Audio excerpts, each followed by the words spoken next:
WP Fluent Forms comes with 50 pre-built form layouts. But that doesn't mean you have to be limited to them. You can decide how your form looks with basic customization. Go to the Settings and Integration tab of your form. Scroll down to Form Layout in the Form Settings option. You can choose if you want your labels to appear on the top, left, or right to the input fields with the Label Alignment option. Select how you want to show your help message on Help Message position. It could be displayed beside the label as a tooltip or below the input field.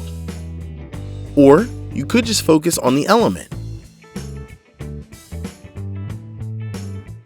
Next, you have the error message position. You can select whether you want the error message to show below the input fields or stacked after the form. You can also define where you want to show your asterisk. You can choose to not show any, show it on the right to the label, or to its left. Save and preview before launching.